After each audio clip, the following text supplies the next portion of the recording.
The Mike and Tony Show is intended for a mature audience. Listener discretion is advised.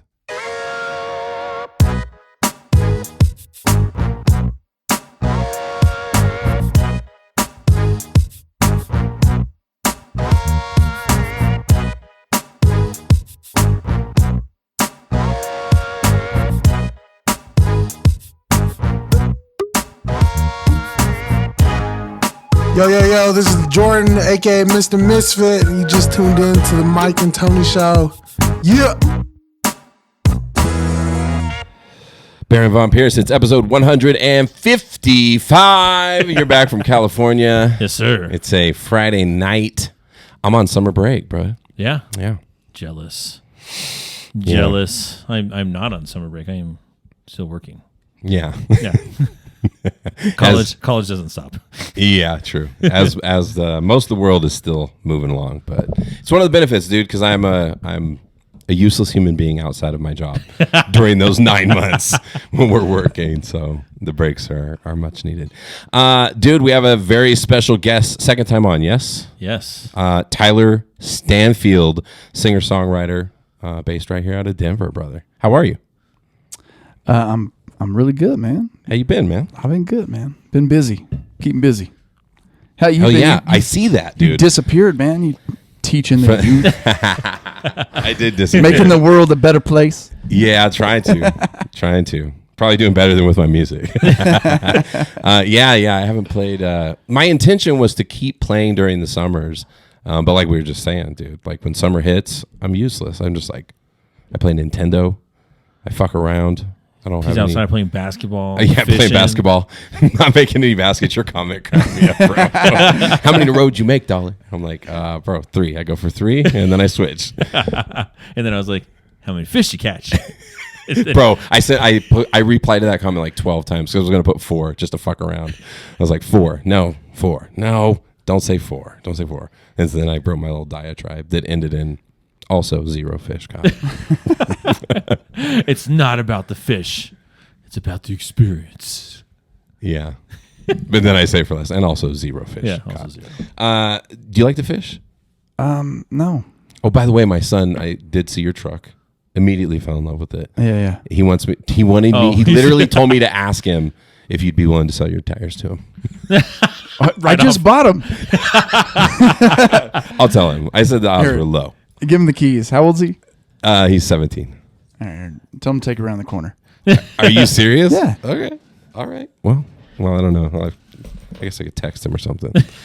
I don't know. You're a Trusting man. Very trusting man. How tall is he? He's like 5'10", 11. Yeah. Something Yeah, he's like that. fine. I was going to say move the seat up a little bit. But Yeah. He's a big kid. yeah, tell him to take it around. Okay. So when you guys hear the sirens, you'll know what's going on. I will literally send him a text message and tell him this. You want to drive the truck? Yeah, he just bought a truck, so he just got a Dodge Ram. So let's see here. Tell him. No, I love that thing, man. I'm a Chevy dude, but I got a buddy up in Fort Collins that was getting rid of it. Yeah. And I love that truck. Yeah. It's loud, it's fast. You always had trucks? Do you like trucks? At least SUVs, yeah. Hmm. That's the first truck I've had for, I don't know, maybe 15 years. Oh, Before dang. that, it was all SUVs. All right.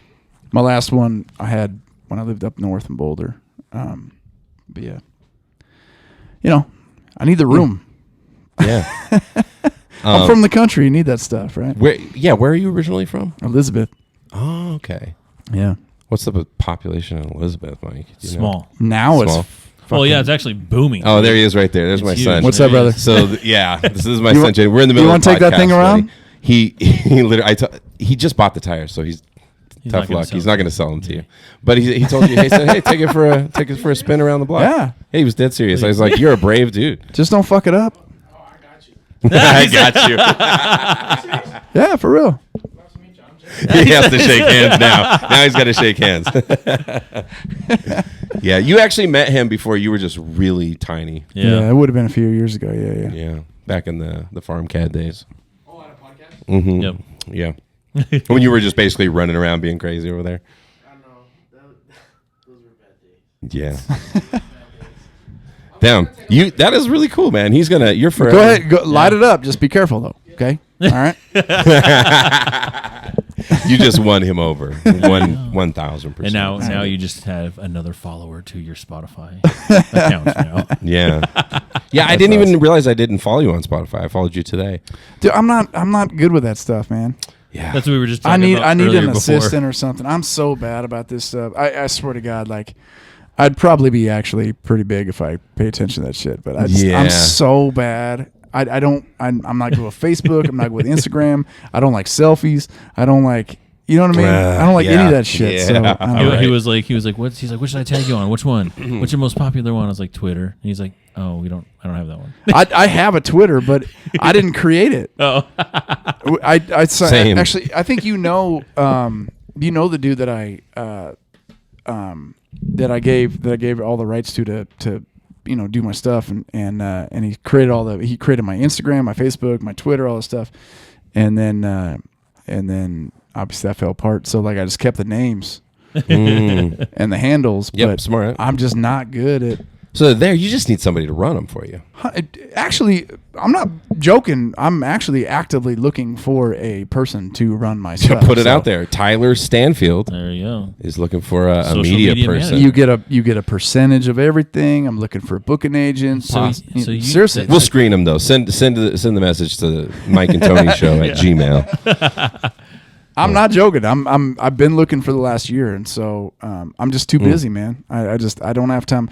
I got big boy job. I got my little girl. I got music. Oh yeah, and all three of them are getting big, and so it's like I need somebody. Dude, I need help. That's the truth.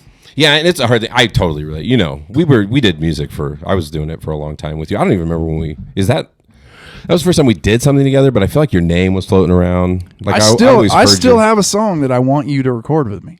I told you this last year. I told you this. Yeah, you did. Yeah, it's like a reggae kind of. Yes, yeah. that's right. I forgot all about that. It's a cool little jam, and I actually, when I wrote the song, I specifically wanted him to write it with I feel me. bad. There you go. And then he was like, "Oh, I'm too busy raising youth." Did I say no? Did I say no? No, you never said that. You never said That is so funny, bro. No, you never said no. Oh, that's amazing. Let's do it. Because that's one of the things I wrote down that I had to talk about tonight was like, I was like, how in the fuck have we never jammed? Dude, our paths have crossed many times over the years. We've both been in the same scene, but it's like really funny that we never jammed because like I said, because I went through everything that you had on Spotify today and I watched a couple of YouTube videos and stuff just to kind of catch up. And it's been cool because, I've known you, so you started to take it for granted, but to go through your catalog and listen, you're like, oh, this year was the release of that. I remember when he did that. I remember this and I remember this. But I was like listening to specifically the thing that I was paying attention to was how acoustically driven you are. Like you have a lot of acoustic guitar in your music, and I love that shit. I've always played acoustic guitar. I wanted to play electric. I wanted to be cool, like Kurt Cobain back in the day. But unfortunately, you're not left-handed, so... Yeah. Are you left? No, that was a joke. Oh. Cobain's left-handed. Yeah. No, dude. So we have to. Let's do it. I would love to record it. Do you have a studio or? Well, I mean, I've got do it here. Let's do it. I mean, I've got the whole song written. I need somebody that has that reggae vibe. That reggae vibe. That what key did you write it in? It's C minor. Oh, cool, perfect. Yes, it's cool. It's got a great little hook. But I mean, I told you last year and a half ago or something. Okay, no delay. I got a song for you. Let's go. We have to do it. Yes, and I've been recording too because I'm recording. Yeah. I'm putting music together. I sent you one little thing. I'm gonna redo the vocals completely. By the way, Pierce always hears my stuff before it comes out. But same with me. I relate to you too, dude. On like not running social media and not. I fucking disappeared everywhere. Yeah, I just vanished. You really did. I did. It's weird, and I live in this like totally different world now where it's like somebody abducted you. Yeah, so I have a fan base. I have the government, a student base. Literally, the government abducted you. Must teach our children. Yeah, but but music's always close to my heart. Just like you. I mean, that's got to be what drives you. You've been playing for a long. When did you start playing? Oh wait, he's back. All right, Should you take it around? Took it around for a spin.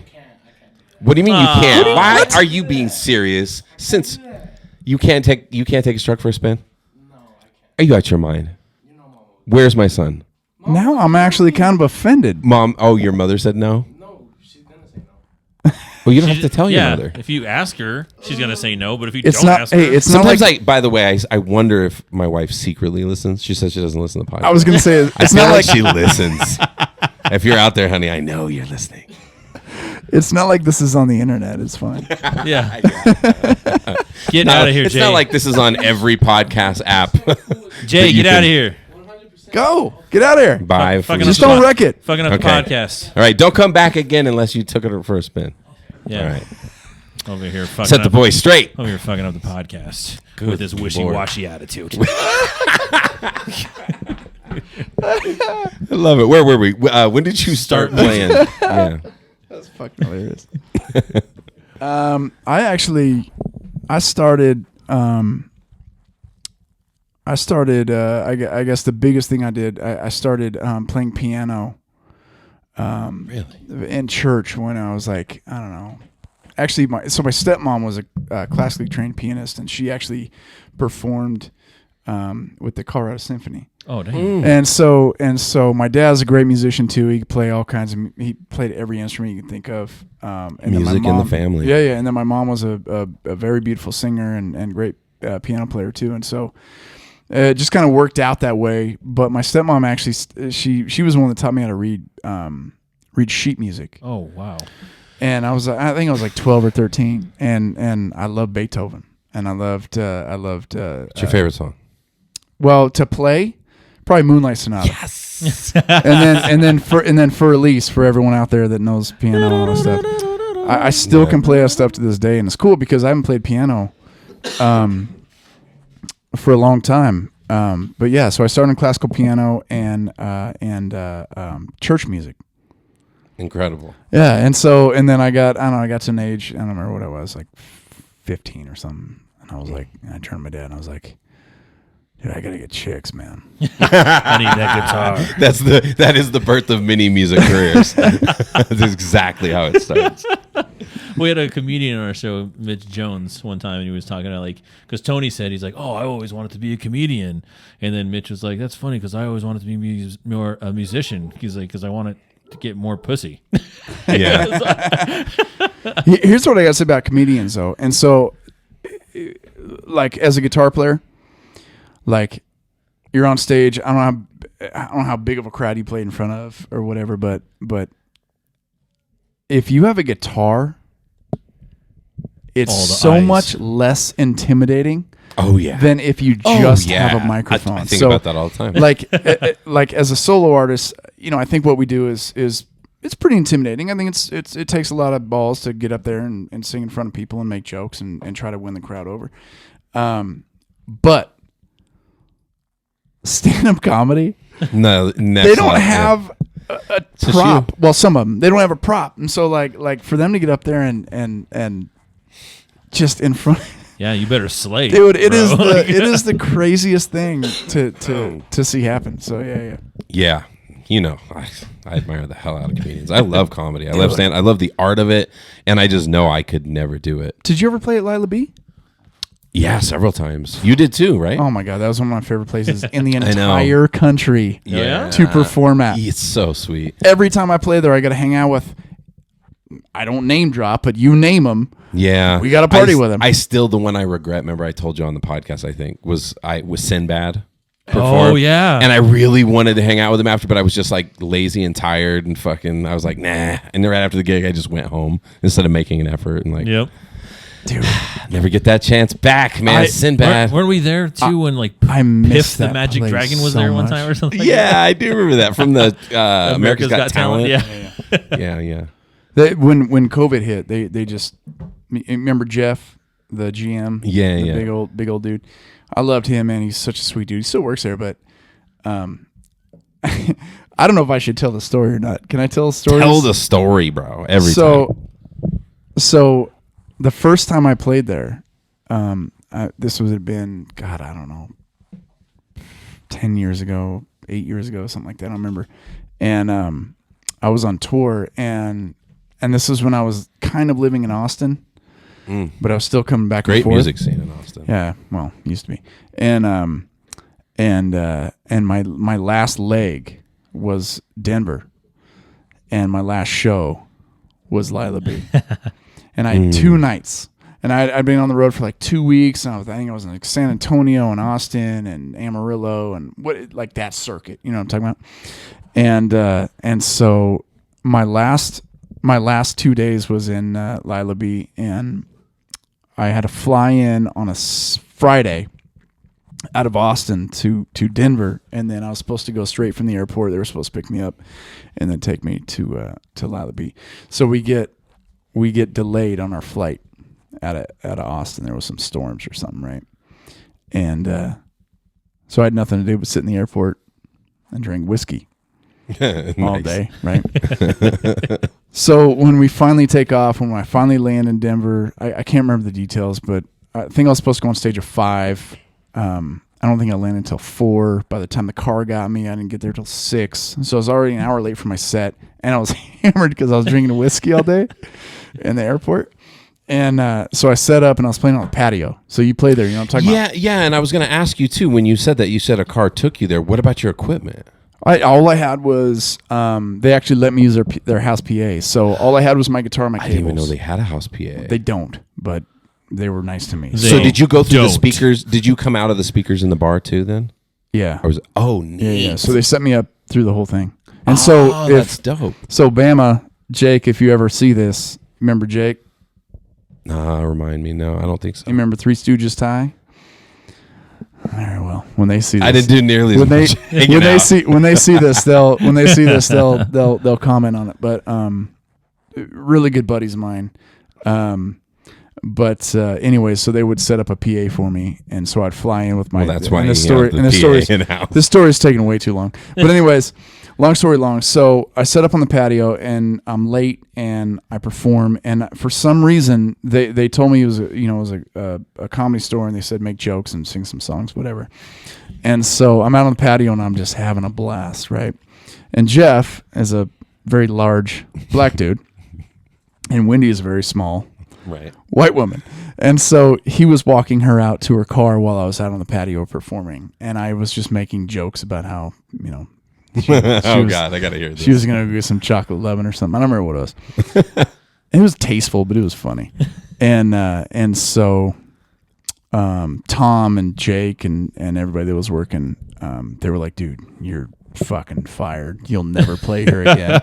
And so I finished the set, and I had 2 nights booked. I had Friday night and Saturday night. So the next morning I called the venue, and Jeff answered. And I don't know if I should be name dropping him. I'm sorry, but anyway. So I go, hey man, I played last night. I think I might have made some inappropriate jokes. And he goes, are you fucking kidding me? That was the funniest goddamn thing I've ever heard in my fucking life. Awesome. There you go. He goes, It's Comedy Club. He goes, I can't wait to see you again. I go, well, I'm playing there in about 4 hours. So. And we've been best friends ever since. So yeah, it was just a funny story. Hell yeah, that's cool. And if you want, I can bleep the names out. I've done that before. I don't care. Yeah, I don't think Jeff will give a shit. Mike's shaking his head. Mike does not like the censorship. No, I don't. I don't like censoring anything like for political reasons or for anything like that. It's just simply people's names that we don't have consent to, But if you're not saying bad shit, it doesn't matter. Maybe bleep him out. I don't know. Whatever. Yeah, I think it's fine. He's okay. I don't know if Wendy will be all right, but defer to Jeff my will be all right. co-executive producer across the. I just wish that they would fucking start doing music again, man. God damn it, I love playing that. See, that's how out of it I am. They don't. Lila B doesn't do music anymore. No, COVID shut them down. They don't. I don't even know if the bar downstairs is open anymore. Seriously, I actually don't think it is, because I remember like for my birthday and anniversary, like we were looking for places over there in that area, and because we wanted to go to a show too. Yeah, and I don't think that was an option over there anymore. Yeah, when you're looking on the map, yeah. They still do shows there, but I don't think they do. Just shut down the bar, shut down the patio, shut down the music. Yeah. Damn. That's no bueno. I fucking love that. I wanted to ask you, speaking of your birthday, are you going back to Casa Bonita for your next birthday? Oh, do not get me started. Okay, I got to hear. I haven't talked to you at all about this, and now they bought the. Oh God! Oh no! I swear to God, I was the first person to email Casa Bonita for that newsletter shit. Just newsletter shit. You know, Well, they're open now, right? Well, yeah, but they're sending out invites to people that were on the newsletter, right? And like random newsletters and stuff like that. And I was like, bro, I signed up for that email like the minute it came out and it was available. You don't know this, Tyler. Every birthday since your whole life for a certain age. First grade. From first grade on, he's always spent every birthday at Casa Bonita until they shut down. Until COVID, yeah. Until COVID shut it down. Do you want to be a stage diver? Is that what it is? No. Cliff diver? It's my jam. I know some people. I'm great at cannonballs. I'm really good at cannonballs. I can get you a job there, bro. But no, so it's like they say you put you on the newsletter, belly right? flops, and it does. I probably can make a pretty good one, yeah. But they say you put you on the newsletter, right? And then they pick from the newsletter the email things, right? And so like I seen like a couple of people like online like flexing their invite, and it was like, you know, it's saying, and there's one person who was like, oh, I don't think I'm gonna go. I was like, motherfucker, if you don't go, yeah. But what happened? I don't know. I just didn't. I mean, they're selecting them. I don't know if it's randomly or whatever. Probably, most likely. But I even submitted my memories to them with all my pictures, like every year. Seriously. All right. So hang on. Hang on. Sad. I'm not joking when I'm saying Damn, that. I know some people. So what are you upset about? That I haven't gotten an invite yet. To show up and eat some tacos? Yeah, all you can eat tacos, beef fillets, and some sopapillas. All right. Hang out in Black Bart's cave. You know. All right. I'll be there for the piñata, and for all the, you know. I'll try to pull some strings. All right. You really know some people over there, huh? Yeah. Can I tell you a funny piñata story? Yeah. Please. Every time. 100% serious. This is fucking embarrassing as shit. Oh, we've told some embarrassing. Yeah, we've had some embarrassing I told stories about I shit myself on a run damn near one time. So my little girl, Kaden Sema, which some people out there have seen her videos and are familiar with her, the whole reason of my existence. But when she turned 5 just recently, a couple months ago, we did this big party out in the park here in Parker, and so we everything went off with a hitch. Everything was great. It was at Challenger Park over there by the rec center. Yep. And me and her mom, you know, we each had our roles, right? And mine was like the entertainment, and I got the bouncy castle and all the fun shit, stuff I'm good at, right? and then hers was like the food and the decorations, yeah, you know, stuff like that. And so one of her things was the piñata. Okay. And I'm not putting her on blast by any means whatsoever. But so I was so busy I didn't even think about it. So when we get to the party and we're setting everything up, set up the bouncy castle and set up all the stuff, and we got food and beer and, you know, spritzers, and all the parents were like, "Oh my God, you got adult beverages?" We're like, "Fuck yeah, dude! I want to be like 5-year-olds." So anyway, so everything goes off great. We got pizza, we got party favors, we got all the stuff, and then we go to the piñata. It's empty. You ruined the fucking story, man. Oh, you ruined the story, Pierce. Cut that one off early. You had to put chips and dip in it. It was full of queso. Somebody broke it open. So there was all over people's head. It was funny. There was a lot of kids, right? There was like, I don't know, probably 20 kids. I don't know. It was a pretty good party. It was like literally, it was like 60 people. There was like more people than come to my shows. And, that's all you have to do now. Just describe it as a kids party. Oh. And so anyway, so I let all the kids go through the round and do the thing, and then we spun them 3 times so they get dizzy and then they hit it, and then finally all the kids go through, and then we're like, obviously they couldn't break the piñata, so I was like, all right, I'll break it. And so just picture is like a show. Like all these parents have their cameras out, and all filming, and all these kids are just like we're finally gonna get it. And so finally I break it, and I bust it open, and there's no candy in it. And I still have not seen to this day the video footage of some of those parents with my face, because I want to see the dread and the horror of finally breaking that thing open. And to find there's nothing. And and I go, are you kidding me? And all the parents, they just shut off their phones and they're like, really?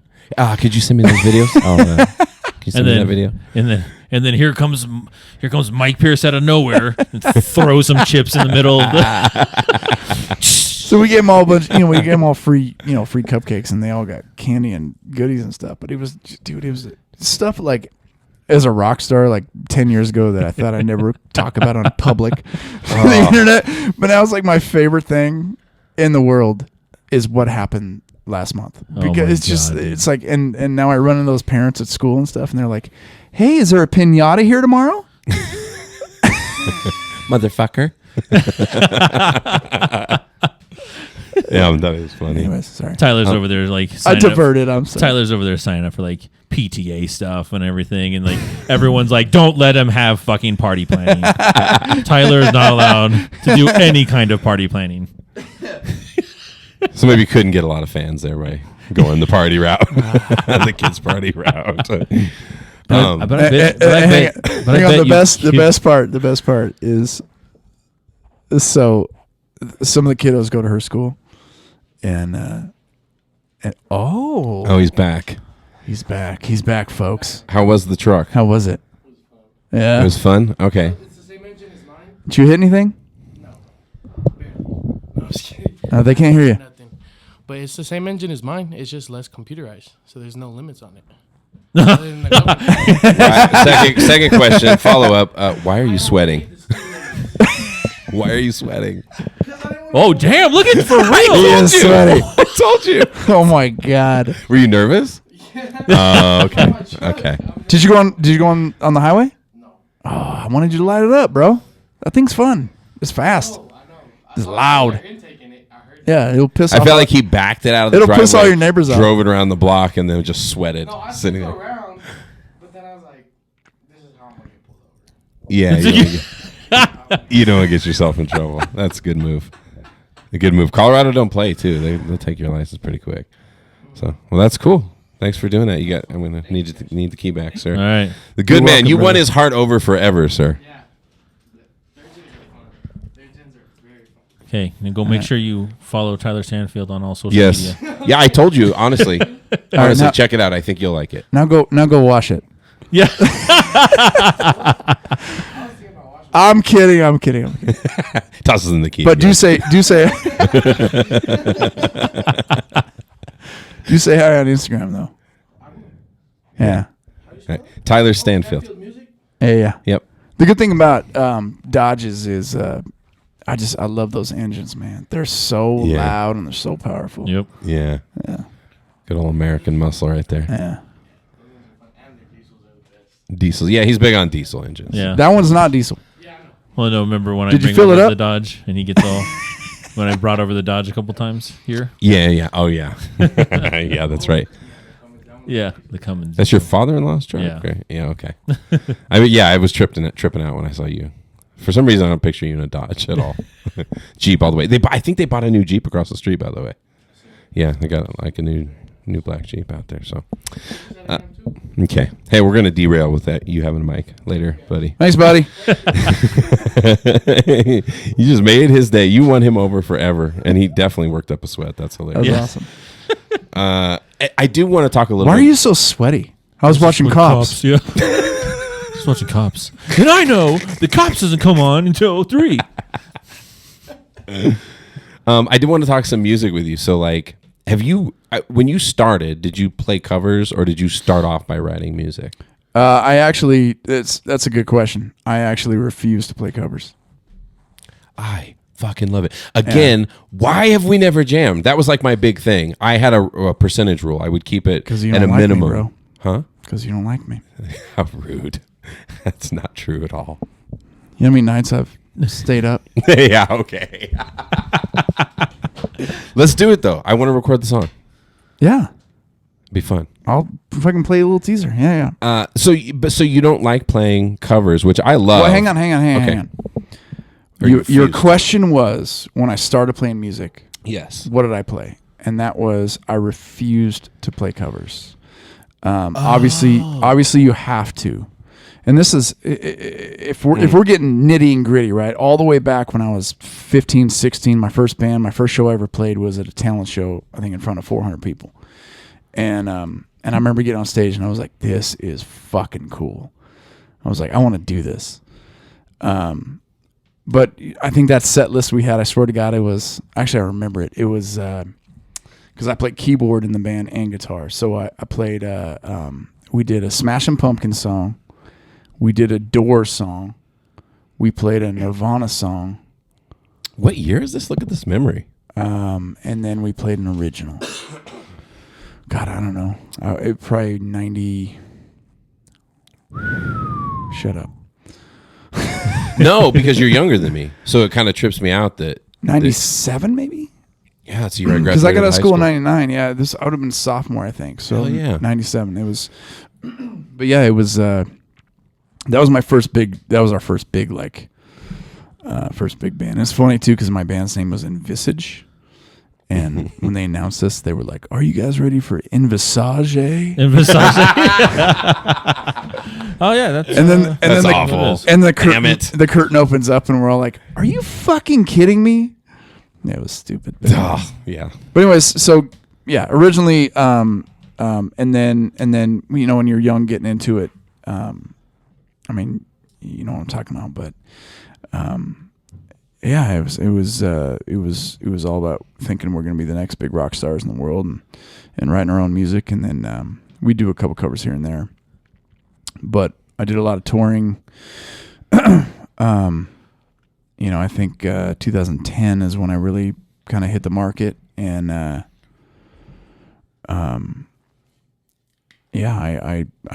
never wanted to play covers.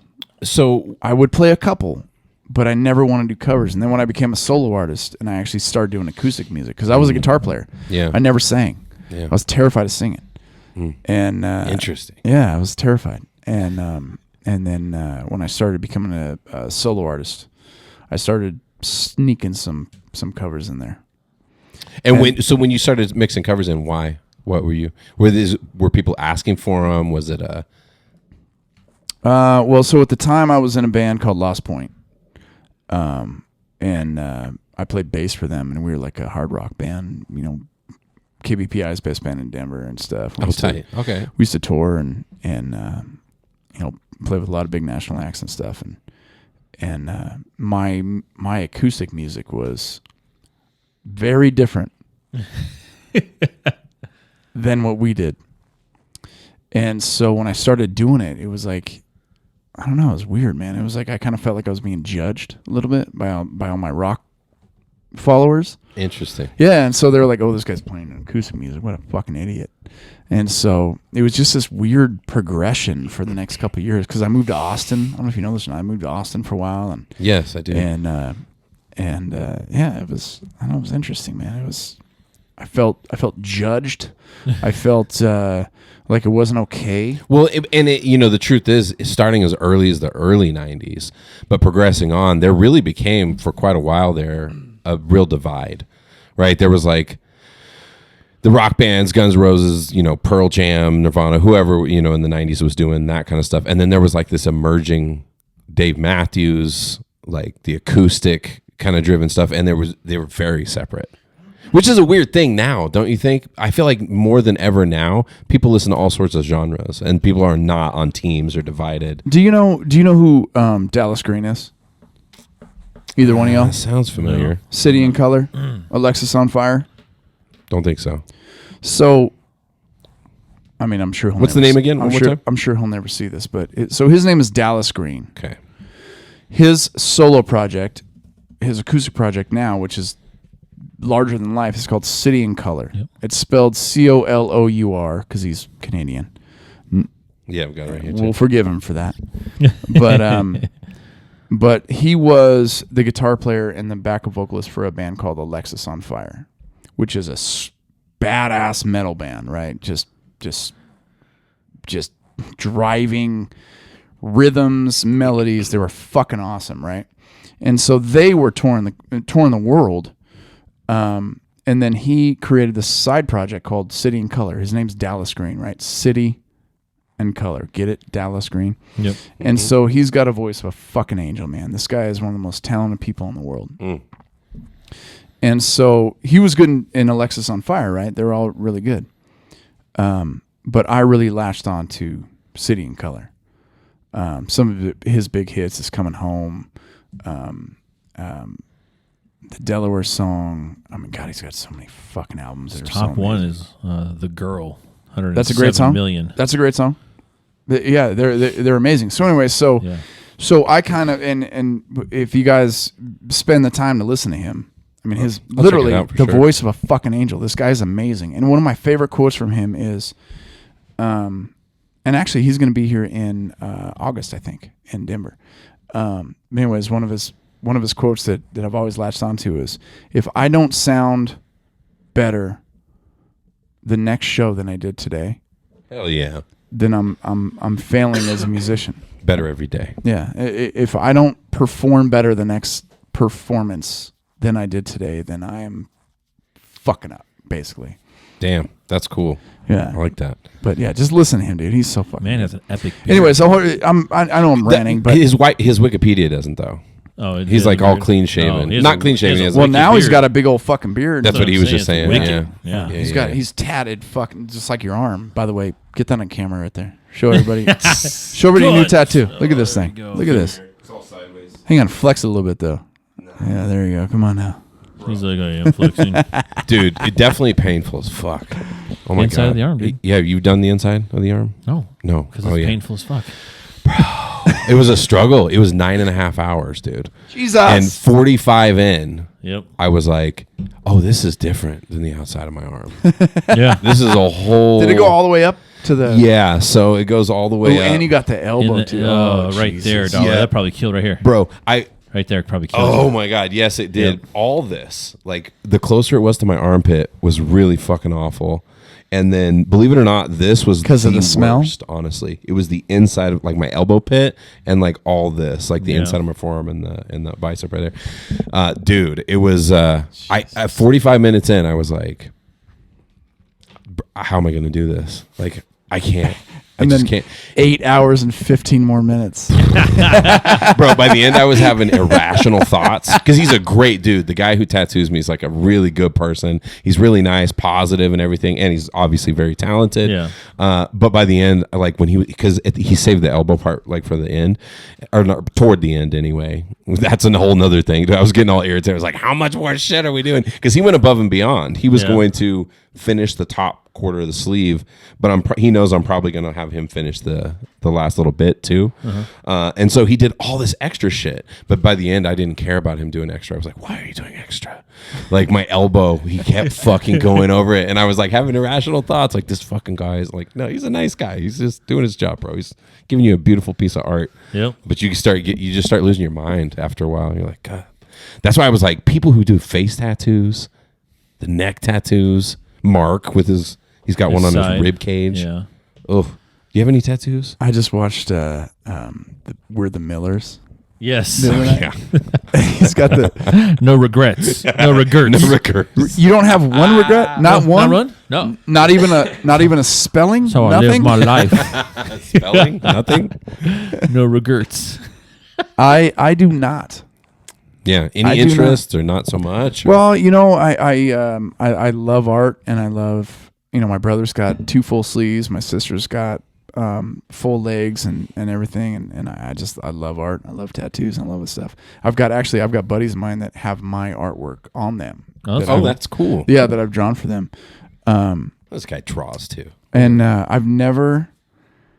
The only thing that I can think of that I would do is my little girl Cadence. Hell yeah. But now I'm like 97 years old, and so Please, bro. I don't want to be that guy that's driving a red convertible with a fucking tattoo on his Fuck arm. him. Who Like, cares, bro? You only see that was the brain injury for me, dude. Yeah. I don't know if you know. I like 2 years ago, something. I hit my head and had to get a surgery because I had subdural hematoma. What? Like bleeding on my brain. This was Don't use big words, bro. It means just bleeding. You just gave me bleeding on my brain. It's yeah. It's what the comedian, what's his name, died of. Bob Saget. Bob Saget died of. Not long after I had it. Yeah. He actually died. He hit his head in the shower. Were you guys in the same closet? I I love Bob Saget. I'm so too. sad about that whole thing. I And know. There's still a lot of questions. I loved him, and I grew up watching him, on like Full House and stuff like that, and then got to know his comedy, and he was just like this totally other personality. So did you hit your head? Yep. Yeah, I hit it on the trunk of my car. Didn't know it though, so I had a slow brain bleed for like basically 3 weeks, and I was just getting progressively What the worse headaches. fuck? I couldn't sleep. It was all kinds of shit. I've told it at least twice on the podcast now. So this will give you the fucking short version. I went in, they had to cut it open, they removed the blood. But a lot of things changed, like for me personally. I've noticed like personality changes and like shit like that. Like I was way more wound up before. And for whatever reason. So now you're dude, chill? I mean Nah, he's chiller. chiller, yeah. Don't get crazy. It's So- fucking me. y'all heard it here. Just get your head hit and then you be chill. No, before you that- come in. Just get The a opinions subdermal- of Tyler Stanfield do not reflect that of the Mike and And Tony show. remember, we are not. Oh, that's right. doctors. He's a teacher. I gotta shut up. I'm sorry. No, please, no. It's all good. Yeah. So I don't even remember why that came up. How do you though. feel now? Great. Yeah. The weird part is that I was a person who never had headaches my entire life. I never got headaches like at all, and now I get headaches regularly. Like Still to this day. yeah, and I mean they're not crazy. It's your brain. It's like, yo, you almost died. It's a reminder. Yeah, it is a good reminder. I literally have a couple screws right here. Do you What's that? still like? Does it still like swell up? It, and like no, but anytime I get a headache, it's focused where that was, like where they opened up my skull, and then also where the. Can you the do an blood was. experiment next time? Anytime you get a headache, can you get a magnet and just go like, can I see your scar? this You style? can't see it because I can try to show you. When my hair is freshly cut, you can really see it. I went down to a number 2 last time. Take Yeah. your pants off. Let me see. I don't even know. I don't think you can see it. No, you Can can't, see Dollar. it? It's No. a line. No, right you here. can't see It's nothing. like a curved line. But yeah. Please, can you do that next Dude, time? I Next had time you get a headache. I had no magnet. idea. Yeah. The magnet. You got it, Pierce. Anything for you, Holy but scrambles my shit. fucking thoughts. Yeah, it was weird. No, It's like a so microwave. it- 30 seconds. Beep. they gave me migraine medicine, bro. They thought I was like just having headaches out of nowhere. And so one night in January or in December, we were going to set up karaoke, and I was talking to my family, and gibberish started coming out of my mouth. I couldn't talk straight. And then I looked in the mirror, and half my face was paralyzed. And I was like, oh, I thought I was having a stroke. So they took me to the ER. They did a scan, and all of a sudden it was like emergency situation. Like all these doctors ran in, and like How did I not know this? He didn't I don't post think I it. talked. Yeah, No, he didn't post it. No. Kept it very private until man. I'm obviously the sorry. podcast, and then Tony Dollar opened up about a lot of stuff in his yeah, life. including like taking a shit on a run one time. Yeah. Fucking, it gets real in here sometimes, Tyler. Dude. Yeah, I had no idea. I'm sorry, man. I'm glad everything's yeah. all right. Thanks, brother. No, I'm good. I'm actually thankful for it. Like it was a eye-opening experience. The whole thing got me closer to God. Like it did a lot of things in my Yeah. life personally. But that was definitely one of them. It's taken time to even like fully understand that that's actually what happened. But like, I just don't lose sleep over stuff like I used to. I kind of just don't care as much anymore. That's fucking crazy. Isn't it wild? Yeah. That shit's real. They say it does like fighters and stuff like that. They say it makes people more impulsive. Do I seem more impulsive to you? No. No. Yeah. Yeah. Chiller. Chiller. Can we talk about your hat? Yeah. The Denver Nuggets. So crisp and so clean. Always. Show it to the. I was show it to actually the thinking camera. today, Pierce, about how frequently he has like a super sharp haircut. What's up, Nuggets? 95% of the time, I'd say he's always real cleaned up, but always has a hat on. Always backwards hat. Yeah. Yeah. Do you That's ever his wear? thing. Do you ever wear the snapbacks? Never. Yeah, I didn't think so. I didn't ever buy you one, did I? That what I got you was a snapback. Fuck. Are you serious? It's not the one I wear all the time. Though. The one I do wear all the time is the one you got me. The black Cowboys one that says Pierce on it. That's the one I wear most of the time. Wait, is that a snapback? They're all snapbacks that I got you. No, the one That one's a that fitted. one's fitted. But What size is your hat again? Just for future, I better write that shit down. 7 now. 3/8. 7 3/8. Okay. Got a big Anybody else? fucking head, man. Yeah. Anybody else out there in the world if you want to Jesus send Mike Christ. Pierce a hat? 7 3/8. New era. Fucking hell. No, but the other one you got me, the other Cowboys one you got me is the Well, military one. and because for me, I love the snapback, bro. The 90s, dude. I grew up. You know with why fucking- I don't like the snapback? Hmm? Because if I'm outside, I'm gonna get a weird ass tan. You on my do. head. Yeah. Good point. Good point. I turn it around when I go outside. Yeah. Yeah. Are you guys in a lover's quarrel right now? Yeah. I think so. This happens. Sorry. We Bring forgot. We have a feelings- guest, Pierce. Bring feelings out again. I cried when Tony hit his head. Ask me Oh. how We're I gonna feel get about real. hats. What's that? Ask me how I feel about hats. How do you feel? I was actually going to ask you. I was going to ask, first of all, because I love how bent your Do you the like brim of trucker your hats? hat is. Is that Well, your hang favorite? on. Which hat am I can't see. Which hat You am I have wearing? Travis William on today. Right now? Oh shit. Straight. Okay. All right, Travis, you better fucking give me love for this. So there's a band called Kentucky Straight. Travis Williams, the singer of that band. It was Whiskey Road.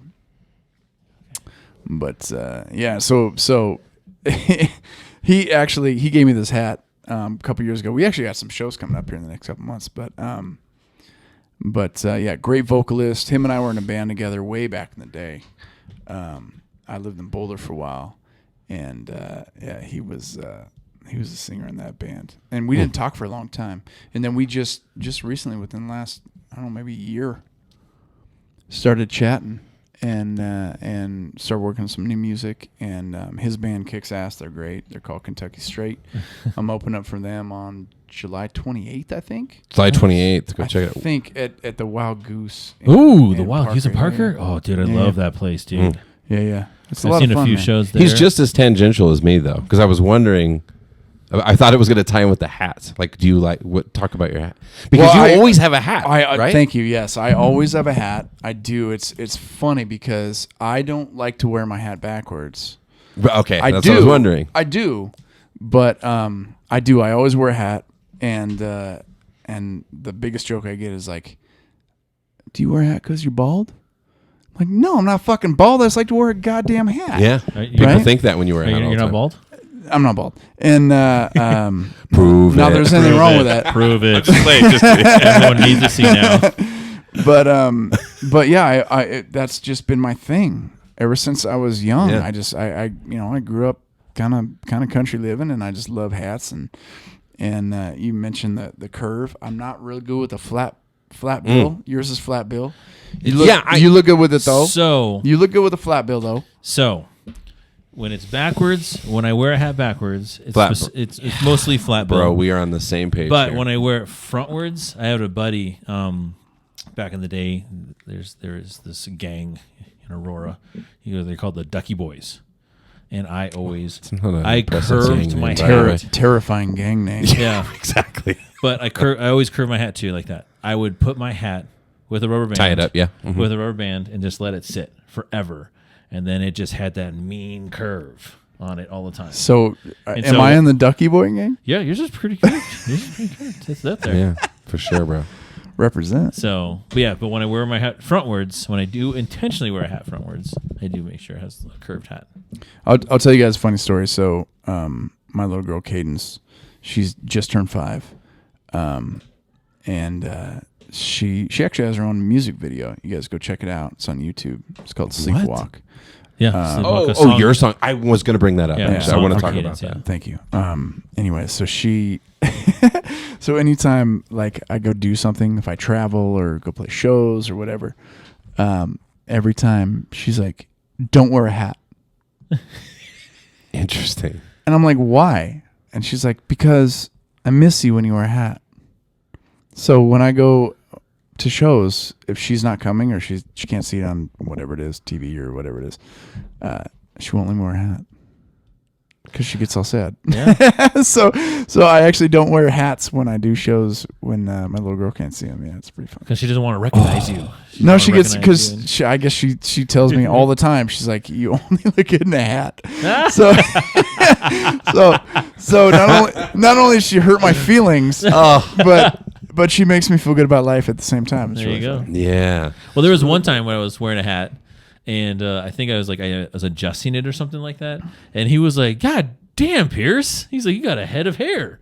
Remember that one time? You when I was do, like, bro. He's got a fucking lion's mane it under was that. like, He well, does. Not today. And it's dark, shaved too. Down, so Yeah. Well, you keep it pretty. yeah. It's Oh, always- wait, hang on. it's I always- haven't seen the new hair. Let me see huh? it. Let me see it. Let me see Are you it. gonna show your hair? Let me see it. Oh, he's Oh, it's got the mohawk. You Let me see this, folks? You see this, folks? He's got the Morgan Wallen. No, that's more of a mohawk. Does it than go a all the way Morgan down Wallen. in the back, all the Yeah. way down to the neck? Yeah, I can see it all yeah, the way I like down. that. Yeah. That looks good, Dude, buddy. bro, at the tattoo place, there's a guy with the gigantic fucking mohawk, thick too.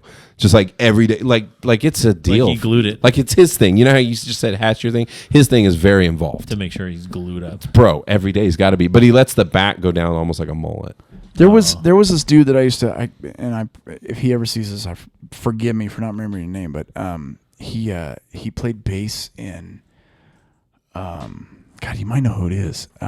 He had the biggest fucking mohawk. Like I swear to God, it was like 3 feet off of his fucking head. Wow, And he would bleach it blue or pink or purple, whatever. That's commitment. For whatever show Yeah. it was. And we used to do a lot of shows together back in the day with Lost Point and Novus Folium and Lola Black and all those Yep. guys. God, I can't remember his fucking name. He's gonna be so mad at me if he ever sees this. Yeah, great bass player, good dude. But yeah, his mohawk was, I swear to God, 3 feet tall. Yeah, yeah, that's full commitment. that's fucking dedication. Yeah. That's Yeah. years. Because then when Yeah. you don't have a spiked, it's just like, Yeah. That's what I thought when I saw the dude at the tattoo place. I was like, man, what do you look like on your day off? Yeah. it's like, what do you do when you go to the gym and work out? Like, do you just let it hang in? Like, Yeah, you know, yeah, I don't know. if you go to church, like, you just like, what's up, guys? What's up, Jesus? Yeah, or you just go in rocked out everywhere. Yeah. Just full commitment. You're just in, going the time. hard. Fucking great. Well, like those people that do like the big ones, they do legit use glue, Of course. like to keep that up. But you have to wonder, like, how do you sleep at night, dude? Like, Will you please? you're a side sleeper. You're a side sleeper all the time. Will you please? will you please do that to your hair? Do it like that? Yeah, and post it tomorrow, please. Well, I mean, when I do my hair, it's usually just gelled up in the it's No, the with full glue. mohawk. With glue, no. Glow in the dark glue. Glow in the dark. Close. So I have a 9-year-old daughter, so I should go through her glitter glue. Dude, I've Yeah. got some. If you want to borrow some? I just taught Cadence the remember the shit when you were young. You put glue in peel your hands, off. and you peel it It's off. funny you have some though for all those times you're not wearing a hat. I'm the same though because I can't mix gel and hat. Like if I have my Oh, hair no. done that day, It's gross. I can't just throw a No, hat over the it's top gross. of it. Yeah. No, because like my hair, the way I do it is I always put my hat on forward, and so but when I do my hair, I do it back Oh, because I see. do like a it just goes naturally like a faux hawk thing. I don't want it to, but it just does what it does. So when I put my hat on, I put my hat on like this, and so if I have gel in my hair, then I get this weird little whoop, See, and okay, I don't. So that's weird now. That's why I'm not taking my hat off now because I get this weird little whoop. So there is like a thing to that now for like when you put hats on, because that's when I put my hat on backwards, I go like this. I do backwards hat. But also when I do my hat like regular, when I do it forwards, I also go like I want that too. fucking hat. I'm not I gonna also lie to go you. like that That too, is a dope hat. because of the mohawk. Actually, If I the do flap it- rim looks good on you in front ways, Pierce. because if I do the way Tyler does, like this, then the hair, my mohawk Yeah. hair in the back, like Oh, curls okay. up, and then like if I take my hat off, it just looks Bro, like a I super love ducktail. that I'm not alone in all these thoughts. I think a lot about my hat and my hair, and like right now it's all fucked up. Like I didn't do it right. And you notice, Can we like, do a post or, So- like who puts their hat on this way or this way? See, look at this thing. Because this is when I'm not paying attention. Yeah. So the truth is, because I have like a hard part right here. So it's got to be sideways, and it's always a tricky thing. Plus, I have a fucking, and then you end up with this shit like that. where you've See, got his the- head is big Yeah, too, that though. looks- Look that's at okay. That he's looks like good. he's like on the third thing on his hat. Because I wear it so loose, bro. Oh, okay. I mean, like I Yeah, put it over my but that ears. looks good though. Like you know what I'm saying? Like The hair in the face. You know what I'm Yeah. also thankful for? yeah, I'm, there's Try nothing wrong it with out. that. I'm also thankful for that I got a pretty round head. Yeah. That is pretty round. Yeah, What is I it was. molded on There's there? I so used many- to be proud so of many my very jokes I can round make head right when I now. had a shaved head. So Until many this jokes I guy can make said right that now. I look like I had cancer when I had a shaved head. He was like, "Bro, don't shave your head. Doesn't look good. Looks like you have a disease. You look like you're dying." Remember we said that? Yeah. People that listen. I wasn't to our, getting a lot of sun. people that okay. now that people listen to our podcast enough, they're gonna be like, "Damn, there's like a super bromance." Tony Dollar. Hey, and Mike Pierce. can I ask you guys something? Yeah.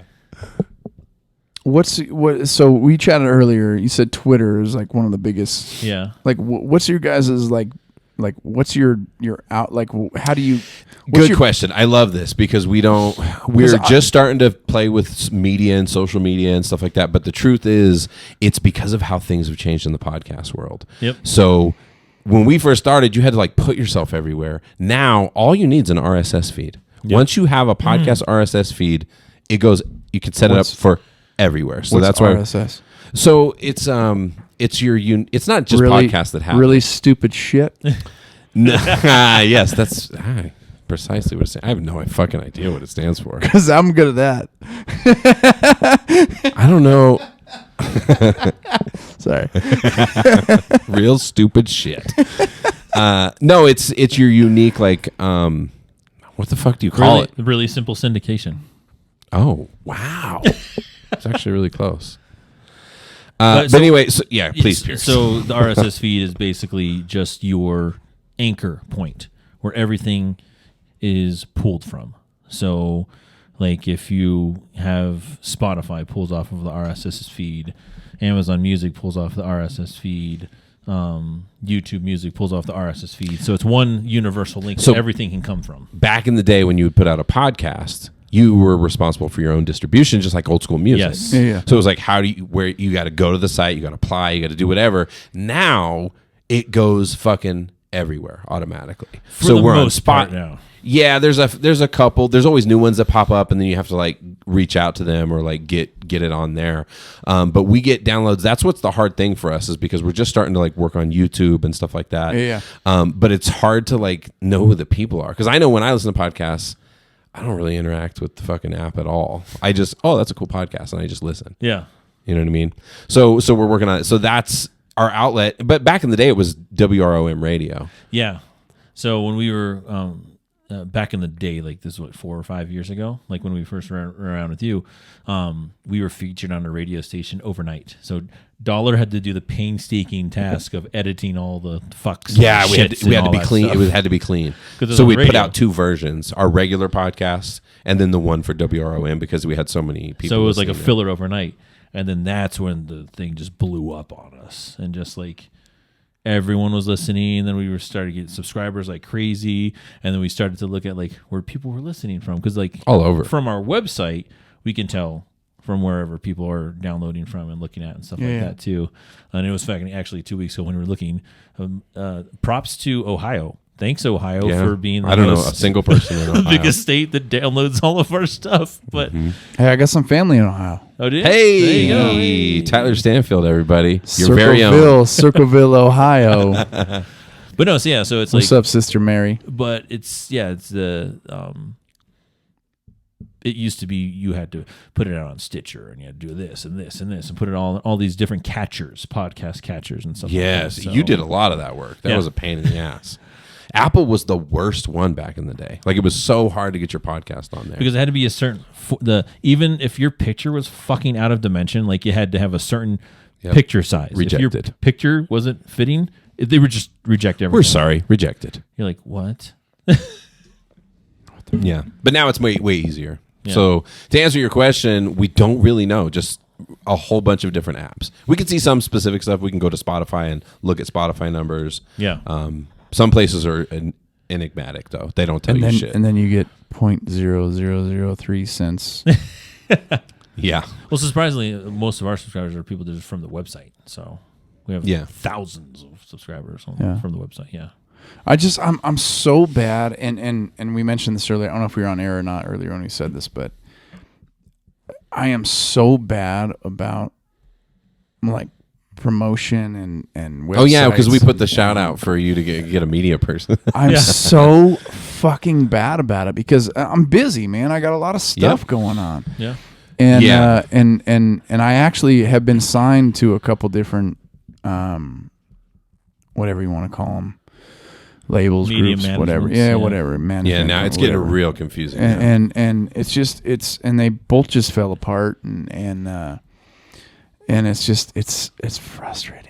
You know what I mean? Because it's like I have willingly been like, I will give you a percentage, and if your listeners are going to listen to this, like I have given a significant amount of my percentage of all of my income. You okay over there? Yeah. Dang, and I was doing it for free for you dollars or something. I know.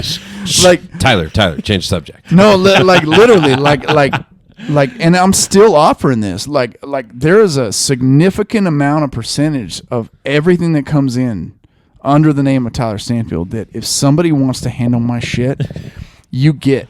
There you go. Because I'm so fucking exhausted. Yeah. And I'm so Yeah. busy and I have so much shit going on. And I travel a lot and I perform a lot and I want somebody to handle the back end shit. That's the curse of modern times, right? The blessing is that like so much access to equipment and recording stuff, like to audiences online, being able to promote and connect and network and all that shit. But if you're not going to go the old school route, which is still kind of hanging on for dear life, if you're not going to go that route, you have to be a jack of all trades.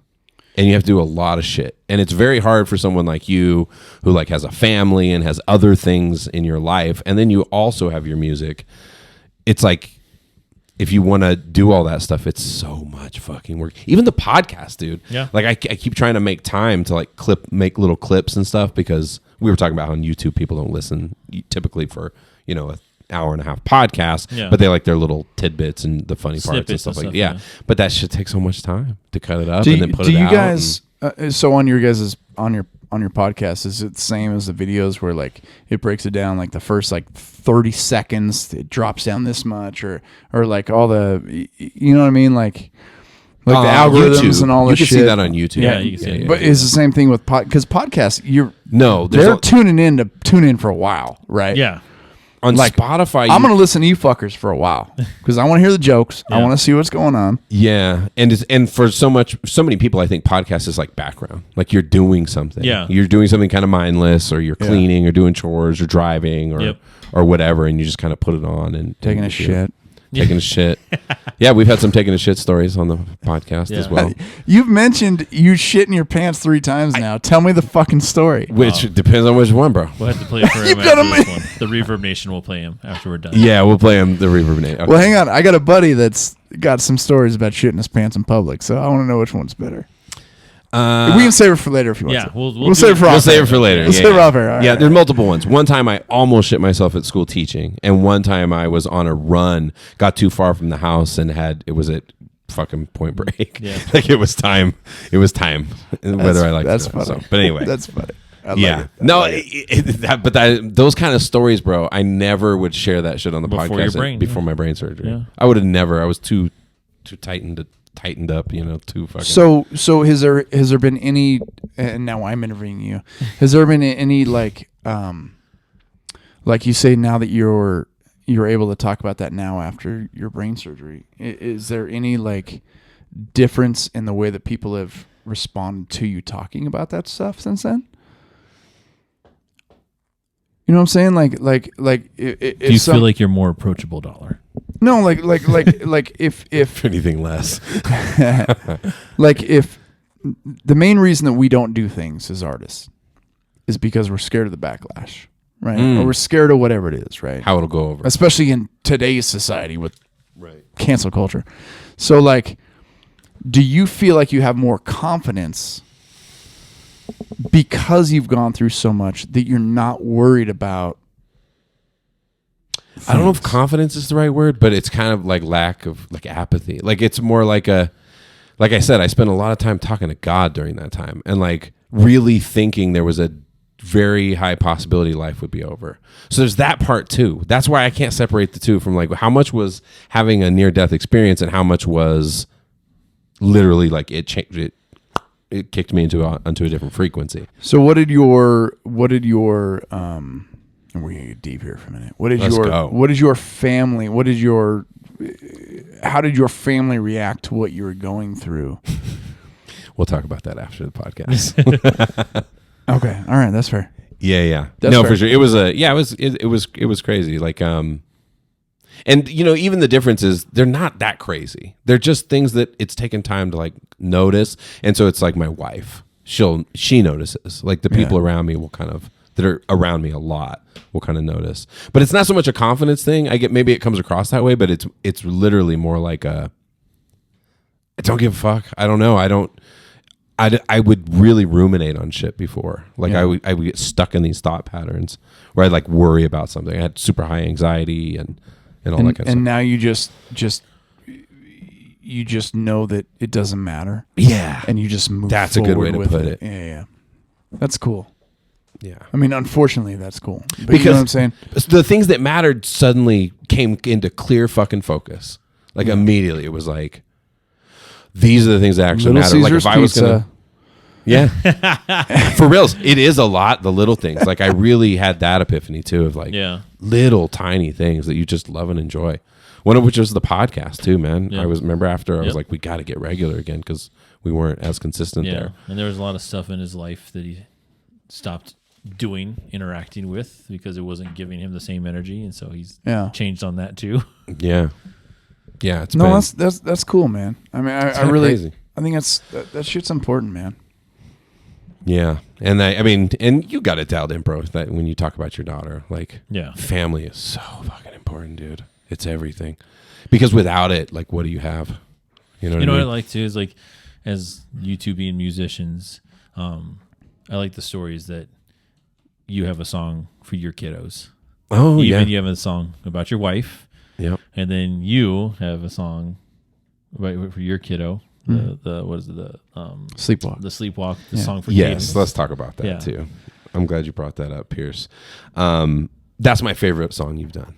That's your favorite? Thank you. That's my favorite song. I have a tie on favorites. Okay, what were yours? Mine's were I like Shadows Dancing.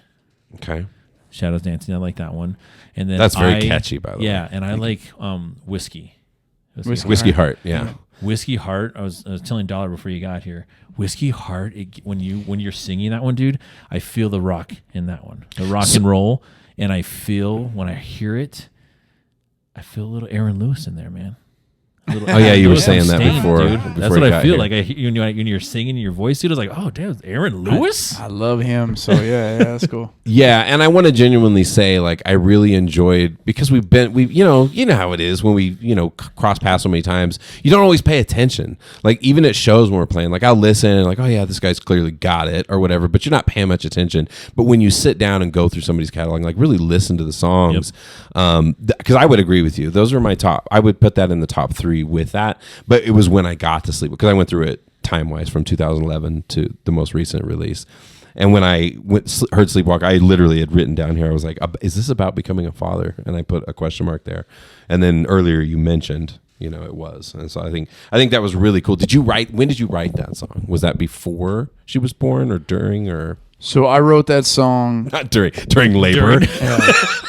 Can you hold on, honey? Hold on. It was during conception.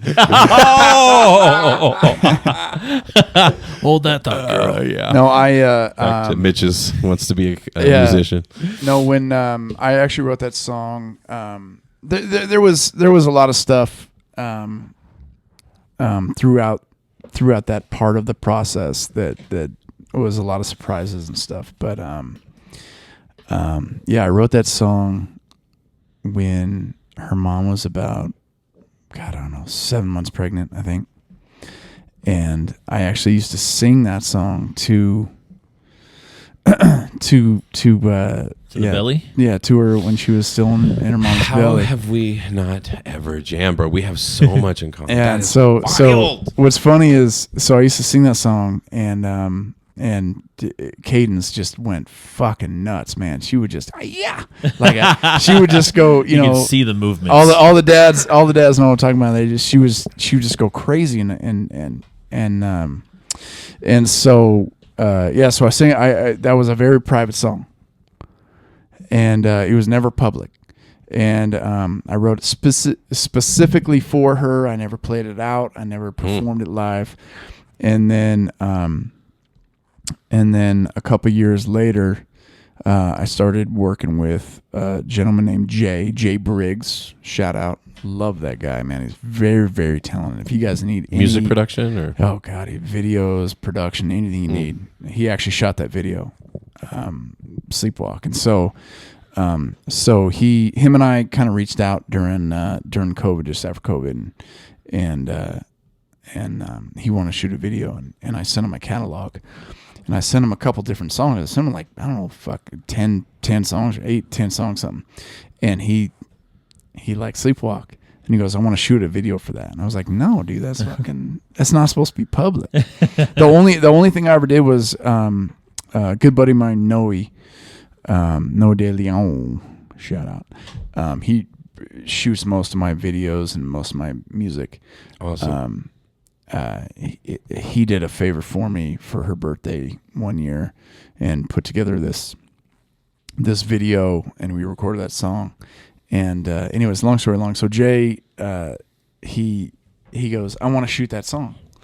And I go, no, it's not going to be public. We're not going to do it. And he goes, nope, I'm not shooting a video unless we do that song.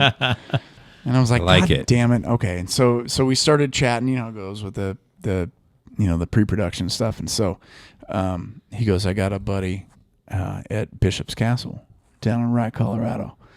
And I go, what the fuck is that? And he's like, yeah, this guy built this castle by himself. Yep. And he goes, I know the family. They're sweet. I've shot for them a few times. And they've given us permission to shoot at the castle. And so we I remember seeing this on social media. yeah, so we went in pre-pro and we set it up and So beautiful, dude. Thank you very much, man. And so Cadence was maybe a year and a half, 2, and she's obsessed with Frozen. And so we told her we were going to Elsa's castle to shoot the video. And so we showed up and you know, it was the middle of winter. It was 20 degrees and we got there like 5:30 in the morning. And yeah, so we shot the video and it was, if I had to leave this earth tomorrow, that is one of my favorite memories of my entire life. Hell yeah. Yeah.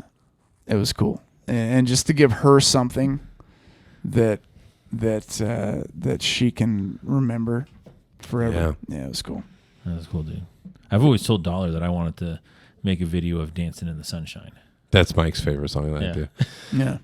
Yeah. It is funny to me, though, because I think about that, too, with my kids. And they're all musical now. They all play instruments. And Jesse's, like, writing music like crazy, teaching herself guitar. Jaden plays bass, drums, guitar, sings. He started singing. He finally started singing. Saying, yeah, and he has a great voice. But I think about, like, I never made it big. No, I have a giant catalog of songs that I've been playing for years. You're big to me. Nobody, thanks, brother. Nobody knows those songs, though, like my family. Like, they've been there through the writing of them, through the hearing of them, been at shows, been in the studio. I literally have recordings I did where my daughter sang with me. Like, I mixed them into the tracks just to give it a feel, you know? See, that's so fucking cool, man. Yeah, but that's what I mean. That's why I relate. I'm like, it's really cool. Like, there was a time for me where that was the ultimate goal, was I like wanted to be this giant musician and like make it really, really big. But as time's gone on, music found a different place in my life. Like, it's this really thing, but it connects to my family so much because they're always there, you know? And even your family for sure. Like, you know, Dancing in the Sunshine. You always like that one fucking YouTube one I did of it, which is funny. Yeah. The acoustic one where it's just like he's in this basement before it was finished. And he just look like it's Tony in a scary. chair. It's Tony in a chair. It's black and white, and he just starts playing "Dancing in the Sunshine." And then even Callie, my daughter, like loved that song when she was little. She'd like, yeah. When it was, and then it was hilarious. I went and dropped a bunch of money and did it at a nice studio. Yeah. And then everybody still likes that one. It's so funny. Yeah. That's how it goes. Yeah. Well, because in the studio, especially when you go into somebody else's studio, there's like this pressure. And there's like, you're on the clock and you're paying money and stuff like that. And you want to get it right. So, but there's a freedom that happens when you're at home even Yeah. if you don't have the best. It's just equipment or the a best. raw honesty that you will not So express any other way. that's why I love your honestly right now, like the way that I'm talking with you guys right now, dude.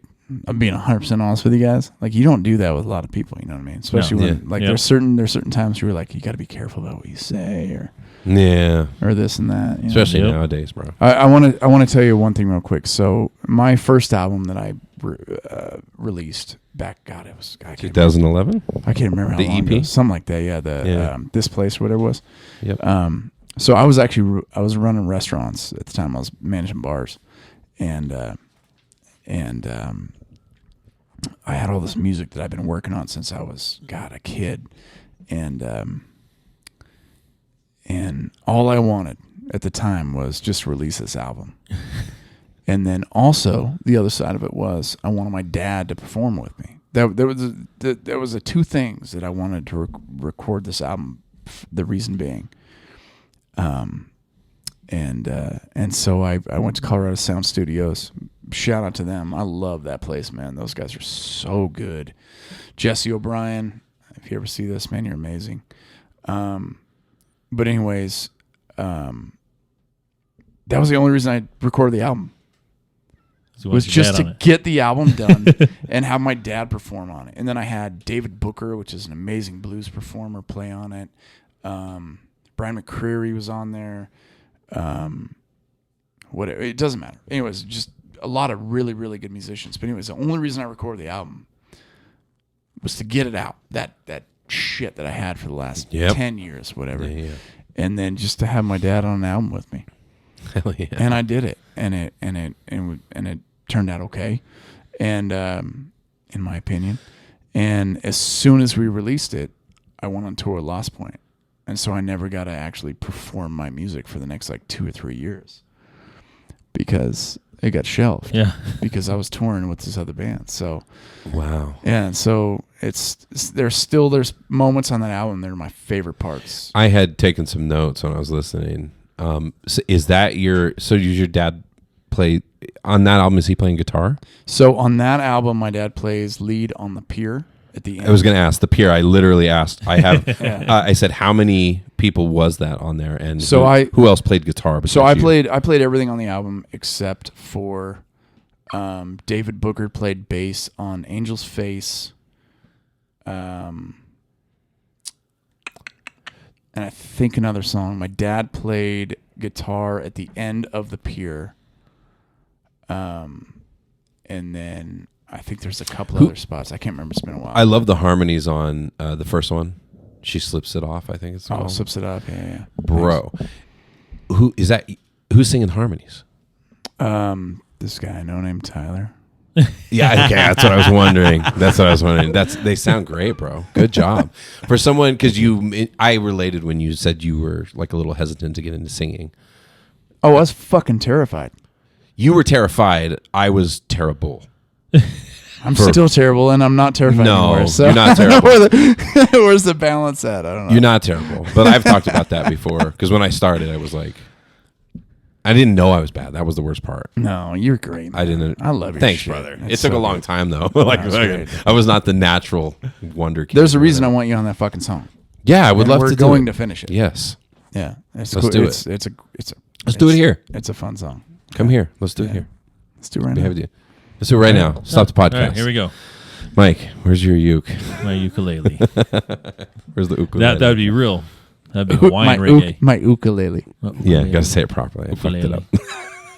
I will say one thing though, because I do drag shit out. But so that album that I dropped, fucking however long ago it was, I'm very blessed because of that, because it's given me the opportunity to do what I've done for the last 10 years, which is travel the country and play songs and perform with people all over the country and do what I love to do.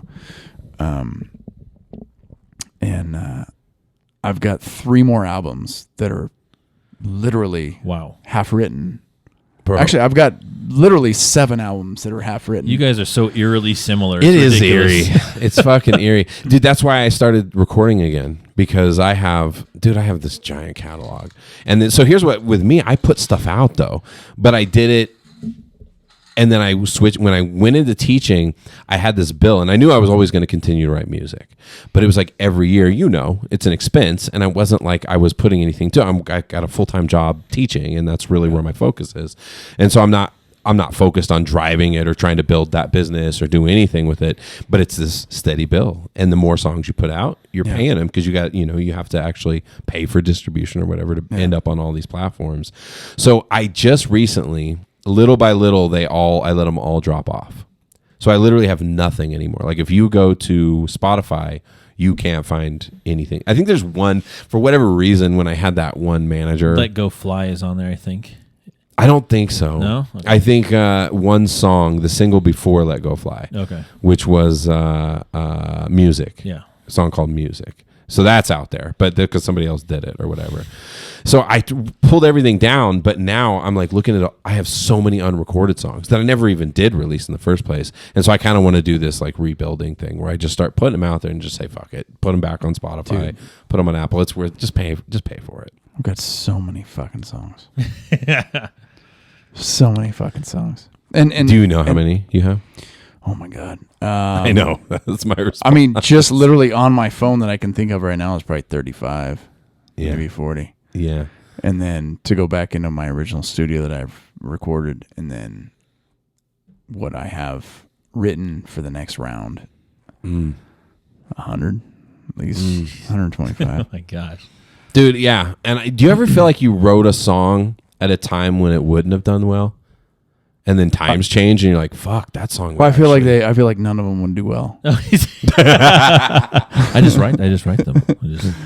Yeah. What is your writing process specifically? That's what I wanted to ask about earlier. Like, how do you write? Do you sit down, disciplined with a pen and paper and a guitar or a piano? Absolutely not. It just comes to you, and you're like, not. "I need to write this now." You know, it's funny. This is actually a really good question. Yeah. And specifically for me, because I'm such a fucking nutball that I'm a little different than most people. But interesting. I want to hear. When I used to travel a lot, so I don't know if anybody knows this or not, but I used to travel professionally for like 10 years. Like that's all I did.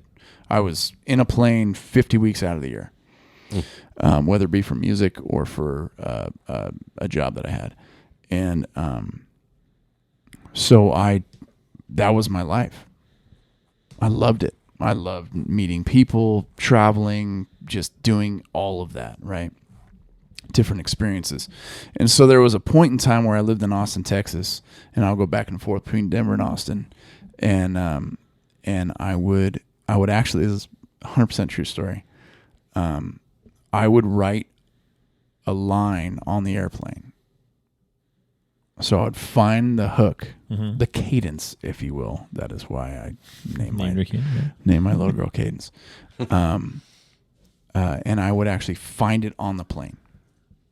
And then I would find the key, and I would sing it on the plane. 100% true story. So I don't know who was around me. They probably get pissed off at me. But I would find the hook, and then I would find the key, and then when I landed, I would grab my guitar, and I would remember the key that I was singing. What in the fuck? Yeah, you are a nut job. Yeah. So that's not something eerily similar at all. And so I would find the hook on the plane, and then I would land, and then I would grab my guitar in the airport most of the time. Wow. And then I would find that key, and then I would find the key in my guitar, and then I would write the song around that. Damn, dude.